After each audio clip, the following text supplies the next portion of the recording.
White Soul, and this is my review of Raw that aired on the 12th of May.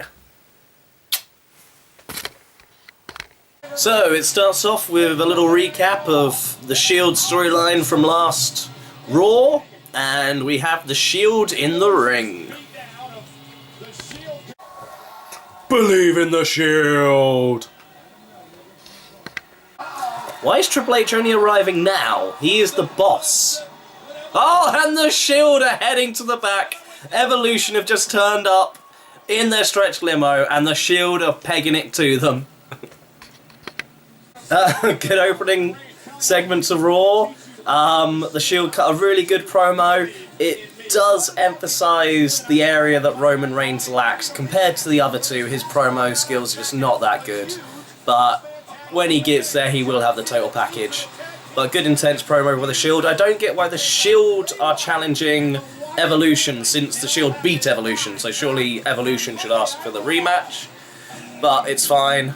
Then really good, they storm it down to Evolution, beat them up backstage, and they get pulled off by security. This is gonna have ramifications coming later in the show. Well, if you can call that our sort of first match of the night, we had Rob Van Dam scheduled to go against Jack Swagger. Zeb's got his deportation list that has one amendment to it, because he's added Adam Rose, who apparently is British, but I believe he's actually South African. Zeb, always good on the mic, and they sort of have a rivalry here, but it got dropped because they wanted to set off Cesaro versus RVD, but that just sort of fell apart.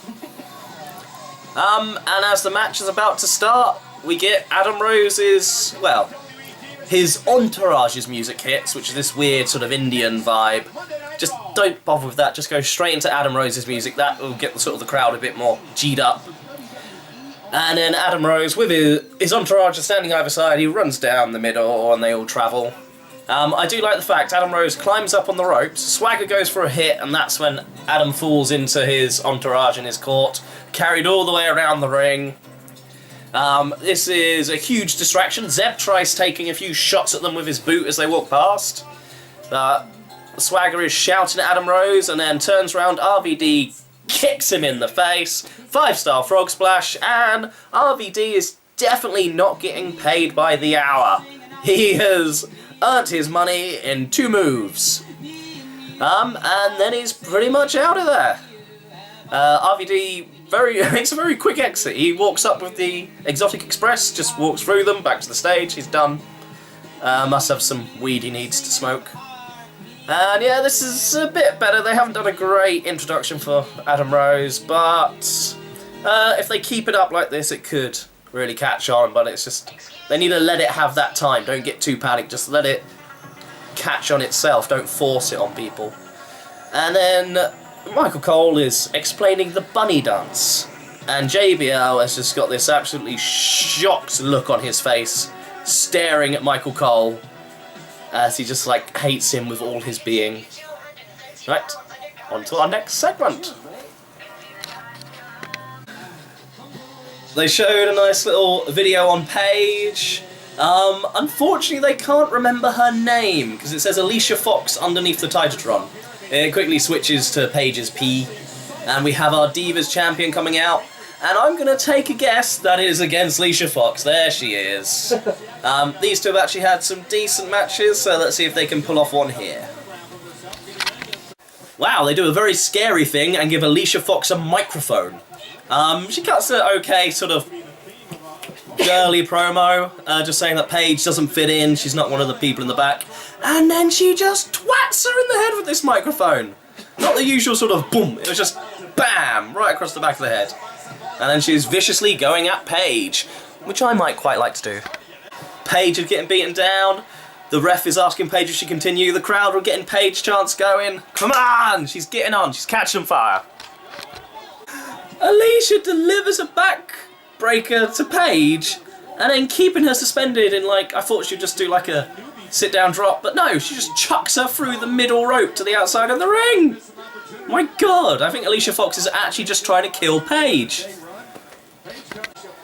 I'm just a huge mark for Northern Light suplexes, and Alicia does a really nice one, bridging right onto the point of her toes. Right, big props have to be given to Alicia Fox. The crowd are into a Divas match. They're booing her like shit. They're like getting into Paige. This is a really good match. And out of nowhere, the Page Turner, and Paige is victorious.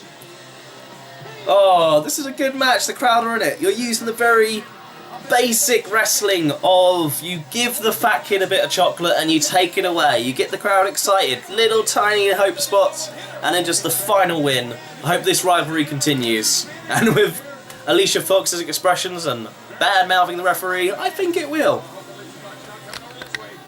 And Alicia just has a proper meltdown after losing. She's going around just slapping timekeepers, dismantles most of the announce table, throws their stuff around, and steals JBL's hat. JBL is about to burst into tears at this. Michael Cole won't go and save the hat for him. But she does look very good in the hat. I'm gonna say, Alicia Fox has really stepped up tonight. I expect good things from her. Get a little video package of Kane and Daniel Bryan segments from last week. I kind of enjoyed them, but I do hope they get a bit more intense and a little less breeze acting and screaming. That was a bit too much in one show. But we're going to get Daniel Bryan addressing the universe on Kane. No idea what he's going to say. Yeah, that was a shock. Daniel Bryan came out, wasn't really just addressing Kane and storyline. His neck is actually legitimately fucked. He's got surgery on Thursday. They haven't actually said too much on the details of it, but from the sort of heartfelt promo they let him do and talk to the crowd, it sounds like he will be gone for a while. And as he did state, it's a neck surgery, so there is a chance that he won't come back at all. This is this is just shocking, like, given how he just got to the top after just fighting so many things, storyline wise and just generally wise, just fighting his way to be accepted by the others for being a small man. So I'll just have to wait and see what they say and what official words are. I assume Thursday we'll see how the neck surgery goes, and then we'll have, so probably SmackDown, they'll tell us how long and when and if he'll be back. Not a great thing to hear. Show a little video package of what's happened at Extreme Rules with John Cena and Bray Wyatt and what happened last week, and then we're going to be getting a 6-man tag, which is the same as the main event of SmackDown. Bit disappointing, but frankly, at the moment I don't care. I just want to know what's happening with Bryan. Thank you, John. Thank you for showing me what I should do. It was an okay match, again, just because of the news prior. I was just not really with it all that much. Good finishing segment with the Usos, both of them getting individual super kicks on Bray, then a double one on Luke, hitting 2 planches onto the outside to them, and then Cena gets the Attitude Adjuster on Rowan for the win. And then as he goes down, Bray gets on the microphone and literally does a cryptic message of, "Thank you, John! Thank you!" And it's like foreboding, sort of a forewarning that he now knows what needs to be done to end this situation.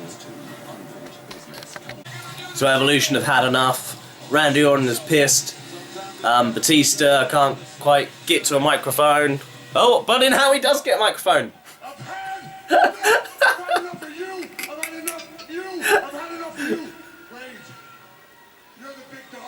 He's had enough of all of them. Oh, and Batista has just challenged Reigns to a match tonight on Raw. Jesus, that's going to be an interesting match. I hope they let them sort of just go at it for a while, don't just turn it into a big disqualification fest too soon. It's a good sort of test for Reigns. Because Batista, okay, everyone likes to boo Batista, but he is actually a good, okay wrestler. He has been in the main event, he has done on good-ish matches. So that should be quite a big push for Reigns. But yeah, as I was getting to before Batista interrupted me, good little promo from the Evolution. I think these guys are really good up-and-comers. They might make something of themselves soon, Evolution. But yeah, literally, as Triple H is about to say, Roman Reigns will never return from pay. But Seth Rollins grabs his legs, Triple H falls on his face with the microphone in hand, and the Shield do their second ambush. Get the better of the Evolution, and Evolution is sent scurrying, and that's what made Batista angry enough to challenge Reigns tonight. Why does Eva Marie exist? She doesn't wrestle! She can't wrestle! It's a wrestling show! Fuck off my TV!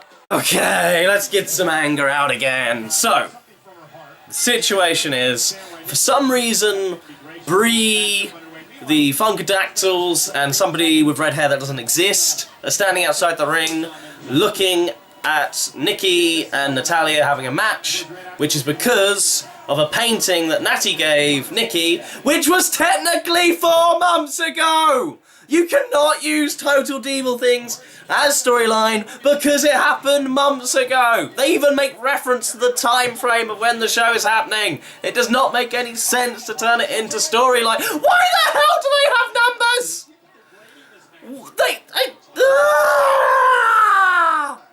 This does not make any sense. It is just stupid. I don't even know what just happened. I would have been happy just to have a Natalya versus Nikki Bella match. And it was actually quite a fine match. But I could not get over the fact the rest of the Total Divas are on the outside just with numbers for no reason. And then Nikki gets the win and just pats Natty on the head. Then Natty gets pissed off and takes the numbers because Cameron's a bitch going, "You got 0, Natty!" And I don't... Why did this even exist? What was the purpose? It would have been, if you just didn't have the Total Divas at this side, just had Natty and Nikki have a match, and then have Nikki sort of mock Natty after winning, that would have set up for a storyline and actually been useful. But this, just nothing. It didn't make any sense. I want to go to... Why? Especially after we had a good match earlier with Paige and Alicia Fox, which set up storylines, set up future potential. This is just like, Total Divas exists! Watch it! Fuck you sometimes, WWE. Okay, Ryback's in the ring, and Sheamus comes out. Because apparently he's got a singles match, but apparently nobody told Ryback who was wrestling. So, first of all, they decided to rock, paper, scissors for it, but they've both got the same amount of brains, so they just picked the same things. But thankfully, Curtis had a coin under his hat, because that's where he should be keeping money, and flips it, and Curtis wins, so we get Curtis versus Sheamus. Again, I don't really know what's going on there.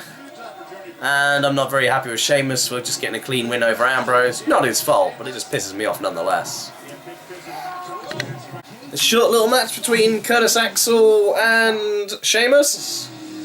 Sheamus actually wins with the Cloverleaf, which really makes Ryback angry, because he just then hits and stomps the shit out of Sheamus. But then of course Sheamus being Sheamus is like, "You wanna fight, fella? We're gonna fight!" And then they're gonna have a fight, and then he's gonna drink some Guinness, and then they're gonna fight some more. Har. Tactics. Sheamus, a quite impressive spot, I'll admit. Slingshots himself back into the ring. Ryback catches him on his shoulders. Prime position for the shell shock, but no, he spins him into a sit-down stunner. If you can hit your finisher, hit your finisher. That's why it's a finisher, to finish the match. Because you want to finish it to win.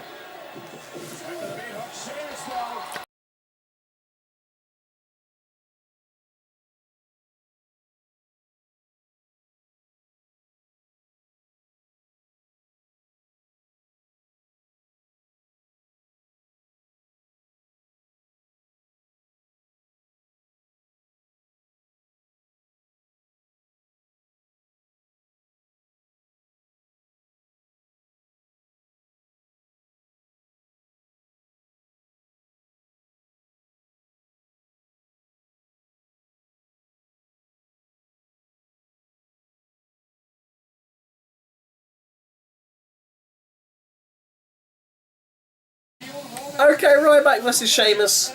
Dropping my biasness against Ryback and general just uninterest in Sheamus. They actually did put on a fairly decent match together. Eventually Sheamus hits the good old bro kick for the win, but it was quite a good back and forth, both almost hitting finishers, slipping out of each other's, hitting sub finishers and kicking out. Both of them actually looking quite strong after this.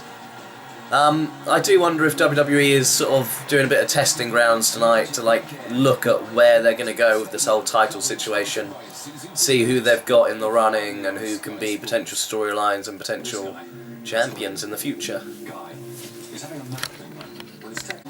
I'm not 100% sure what to make of that. Stephanie came down and does her usual rundown of Daniel Bryan just not being good enough. And then she calls for Daniel Bryan to come out. It's like, come on Daniel, come out, we need you. Don't be like this, come on. Then Kane's music hits and he sort of drags Daniel Bryan onto the stage with a very cleanly ripped t-shirt. Very straight lines for like a very attacking rip. Yeah, Murray attacked him very carefully and delicately with scissors. He's also got quite a bit of makeup on him to make it look like he's just been absolutely beaten down. And then Kane walks off. Emergency people put him on a stretcher. Brie comes out. Stephanie is looking shocked and selling it quite well, like she didn't really think this would happen. Goes down to Daniel Bryan and is he alright? This man is having neck surgery on Thursday. And then Daniel Bryan gets taken away. Just don't really know. Like, if Daniel Bryan is going for a while, I don't see why they couldn't have just let him walk out after sort of saying thank you to the fans. But I suppose this does actually give a reason for the titles not to be taken away from Daniel Bryan in the immediate future. So if it's him being attacked, so maybe it'll just give them a few weeks to decide and figure out what's going to happen with Daniel Bryan, and then they can do what they're going to have to do with the titles when they actually know a bit more. But it just gives them a little bit of leeway on not making a final decision right away. So I suppose that's what they've done this storyline for. It just seems a little bit odd to like go from an actual situation to a storyline situation. So again, there's nothing else I can add. We'll just have to see what happens in the coming weeks. Well, that was odd. We get a continuation of the segment. Daniel getting put in an ambulance. Stephanie going, I'm so sorry, I didn't realise this would happen. And then Brie Bella has shoved Stephanie away. And it's like, stay away from him. Gets in and goes off in the ambulance. Oh, she's up. Yeah, don't know what is going to happen there, and Stephanie is just looking it's just looking absolutely pissed. So looks like we're getting Dolph Ziggler versus Fandango, who decides he likes to hump the air as he comes out. Layla looking very hot, and then they go, oh my god, he's in a thing with Summer Rae a couple of months ago, and now he's with someone else. Shock! And Dolph Ziggler wins with the zigzag! It was a fairly good match. These two actually worked quite well together, so a little storyline there could be quite fun. Ending was a bit odd. Layla goes for the distraction on Ziggler. Fandango hits the kick to the face, doesn't quite get the pin. But then Layla's got her like foot under the apron and it's all like caught up. And then Fandango checks on her. And then Ziggler hits a zigzag and wins. Okay. As my friend Lee just points out, Layla is now very moist. Yeah.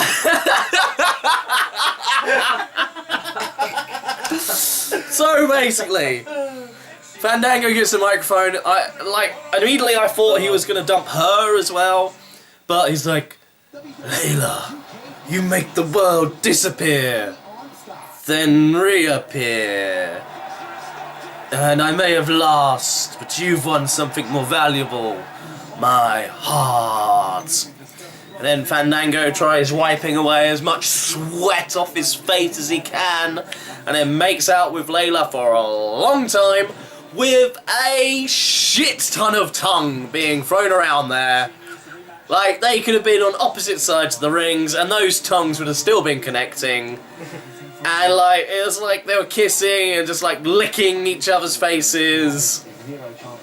It was basically like prepubescent teens going at it on screen. I think Fandango quite likes this storyline. I'm not gonna lie, it looks that way. Oh, Hacksaw Jim Duggan is on his way to the ring, and I just punched my Transformer shell. Highlight. Well, and my two Viacons have come into the review. Very excited. Okay, so old Lana comes out, and of course she's bigging up her boy, Putin, and Hacksaw's not a fan of this, because he's got one thing to say: USA! USA! This is basically a gimmick from the early 80s and 90s, where Hulk Hogan battled the Iron Sheik, or also battling Sergeant Slaughter at WrestleMania 7, when Sergeant Slaughter turned on the USA. It seems a very behind-the-time kind of gimmick here. And then they show Putin's geeky face on the Titatron, which gets edited out of any pre-recorded stuff for the UK, because of issues there. Well, then we get Rufus facing off against Hacksaw Jim Duggan, and this is not going to end well. He takes the 2x4 and snaps it in half, shattering the dreams of many 80s wrestling fans, their hearts falling to the ground as Rufus stamps on them, walking towards Hacksaw. Then Big E's music hits. Big E hits the ring and gets the shit kicked out of him. Was expecting a bit more from Big E going in for a save, but looks like they're setting it up, and from the looks of how that first confrontation went, Rufus is gonna bury Big E, which is a shame. Big E is a good competitor. Just for fuck's sake, give him a storyline to get his teeth into. If you don't give him a chance in a storyline, how the hell is he gonna get better? Okay, no idea what's going on there. Sandow comes down with his talking stick, and a lot of people don't want to hear what he's got to say, but he said something on the pre-show, but he came down with a microphone and he's going to say something, but then the man plays Cody Rhodes and Goldust music. Are they trying to turn Damien Sandow into CM Punk? Don't think that's going to work, but Okay. this is all a little bit odd. During the Cody vs Sandow match, we want Bo chants. Okay, it's a decent match, but the commentators apparently had better things to talk about. Why do you expect people don't get over if the commentators don't make them a big deal? If they're off talking about someone else, of course they're not going to give a shit. But yeah, it was a fairly decent match, and then they made, like, Cody Rhodes... Well, Sandow at the beginning has CM Punk-ish tendencies, and then Cody Rhodes actually wins by cheating. The referee gets distracted by Goldust, Cody gets a rake to the eyes, and then hits the disaster kick for the pin. So, this is very confusing. Sandow coming out at the beginning, Cody going from look like he's about to feud with Goldust to just do a heel turn. I don't know, I think maybe everything's just been thrown in disarray this Raw. Okay, little promo there from Bray. And when oceans boil, when mountains crumble, when the world burns, Bray will still be standing, so he challenges John Cena to a last man standing match.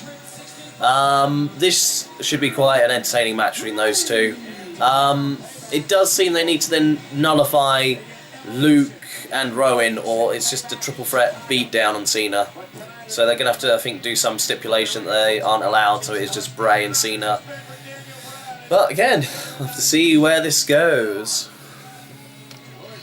And we are on. This is a test for Roman Reigns here. Main event of Raw, Roman Reigns versus Batista one-on-one. I hope they keep interference to minimum so we can see what these guys have together. Okay, a little bit disappointing. The match was a short one between Batista and Reigns. We kept getting little teases like Evolution would get on the apron, then the Shield would, but then they're both back down. But as Reigns is about to hit the Superman punch, Triple H drags him out the ring, goes for the pedigree. Seth dives over and hits Triple H, saving Reigns, and it just gets thrown out into a big old brawl. The Shield get the better of Evolution in the ring, and at this point Stephanie materialises on the stage and just sends out every single heel in the company that's not being used for something to come out and just beat down the Shield, and they're doing a good job of this. Then they're holding Reigns, ready for Triple H to smash him in the head with a chair, and Reigns breaks free and spears Triple H, making him look like a huge star. All the roster just swarm again on Reigns, beating him down, but then Seth and Dean appear in the ring, chairs are blazing and swinging, everyone's getting hit left and right. Then with about 4 people left in, all the Shield hit their finishers, Ryback gets powerbombed, and we have the Shield standing strong again, because frankly us wrestling fans have lost our champion in Daniel Bryan, so we've got the Shield to cling on that are hot at the moment, and they're like going to probably be the main focus I can see of the next few weeks while they figure out the championship situation. Not an amazing episode of Raw, but the whole Daniel Bryan thing just completely killed it, but not overly bad, just a lot of unsure of where a lot of things are going. And why the fuck was there no Barrett? Why the hell was Bad News Barrett not on the show? And where the fuck was Cesaro? How were fucking Cesaro and Barrett? They're 2 main people that should be on the show regardless. Especially when we need these people to step up at the moment.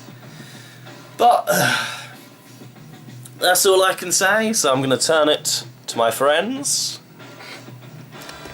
Literally. It's caught on the thing, and up, and then down, and there you are. Andrew. Yep. Do I just go? Well, yeah, you just go. What do you think of the thing? The news about Daniel Bryan's pretty bad, to say the least. It's... I really don't know what to say about that, because...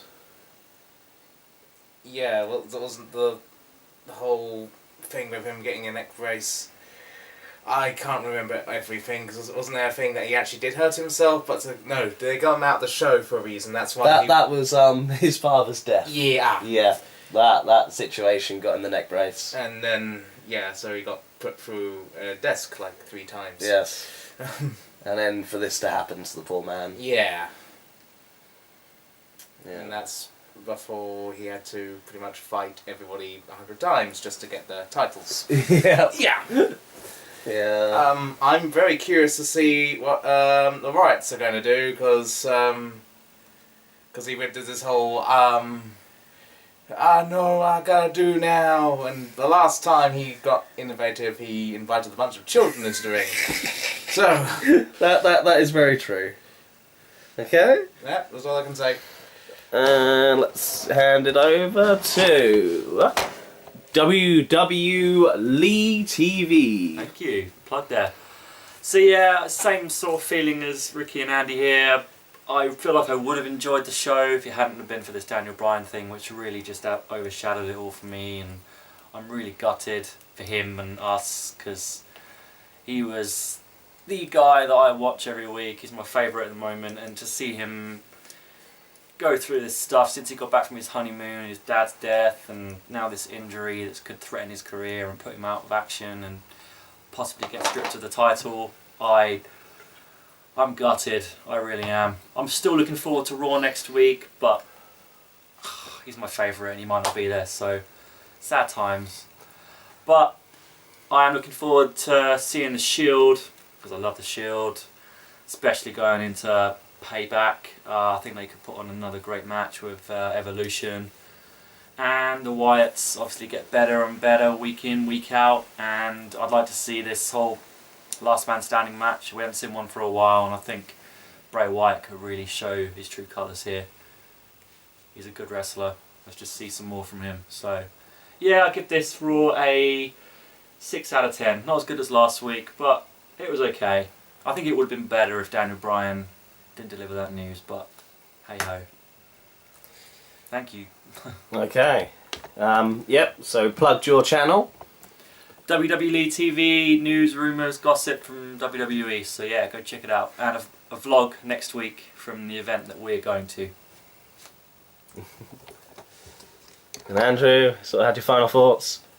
No, I've said my piece. You're good. Okay. So, and after I battle the scenery, thank you very much for watching my wonky camera. As my friend Lee said, we are going to be at Monday Night Raw next week. So going to be recording shit, so there's probably going to be a load of extra videos on my channel. I might edit it all up into one big thing, or I might just post random separate clips on. I haven't quite decided yet, but we'll see how the mood takes me. And yeah, we've got a hell of a lot of random storylines to come to fruition and see just what directions we're going in. So, until next time, TTFN.